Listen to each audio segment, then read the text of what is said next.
I've been thinking a lot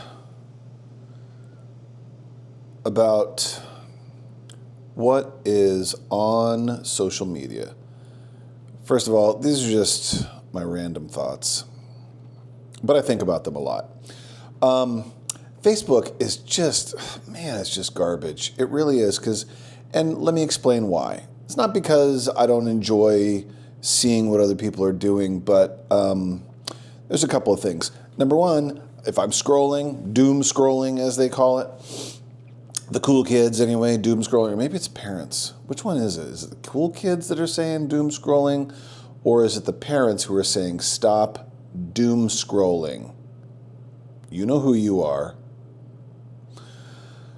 So as I'm doom scrolling on Facebook every now and then, it'll just kind of lock up and it'll just sit there and freeze, and I'll be like, okay, I'm done. Or, there's that meme of like, okay, that's enough internet for tonight. Or the meme with a picture of Jesus reaching out and saying, okay, that's enough internet for tonight. Give me the phone. So those are kind of some of the things that I think about. And Facebook, man, it's not my favorite platform by any means. Instagram, oddly enough, with all of its flaws and all of its ads and all the things, I kind of dig that a lot. X, I still like to call it Twitter. Twitter is still my favorite. Seems like I can get a lot of news.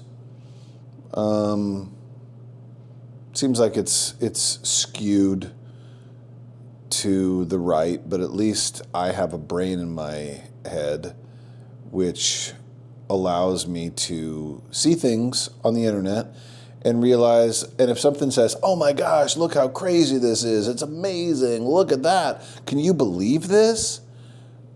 Most of the time when everybody says like breaking news or this is insane or you have to watch this, it is just an attempt to make money from you. Meaning the more people that have their eyeballs on that post or watching that video, the more money that person makes. It's just, it's kind of like if you have a product, the more product you sell, the more money you're going to make. How about that? Even if your profit margin is super small, you sell enough of them and you're a millionaire. So, hopefully what I have done, and there's been a few times that I've been kind of tricked where I'm like, that seems really awesome and seems like, wow, did that really happen? And then I think it's maybe happened a couple times where I've said, where I've responded and said, oh, this is so terrible or whatever it was. And then the more I thought about it, the more I'm like, wait a minute, did that really happen? And then I do a little more research and I find out that it actually didn't happen or it happened in a different way. So I think the most important thing that I can teach my children and anybody else who, wants to learn something is please just don't believe everything that you see on the internet. There's always two sides of the story, 100% of the time. Always two sides of the story. Now, there is a right side and a wrong side, but then there's a lot of gray area where you can kind of look at things from both perspectives and say, oh, I see why that person did that, and oh yeah, well, I see why that person did that. And who's at fault? Well, I think we're all at fault in one form or another. And the only way that we're going to find out who's right and who's wrong is at the end of the world, when we all stand before our Maker, and the whole world will be, your whole lifetime will be drawn out like a scroll, and you will see like, what have I done? Why did I do that? I'm a dummy.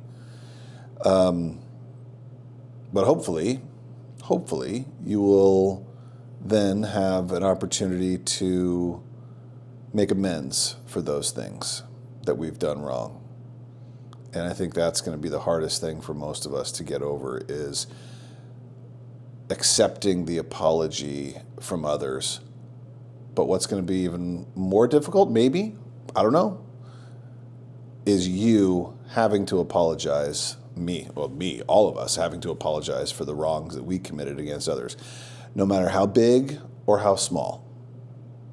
And so I'll leave you with that for today.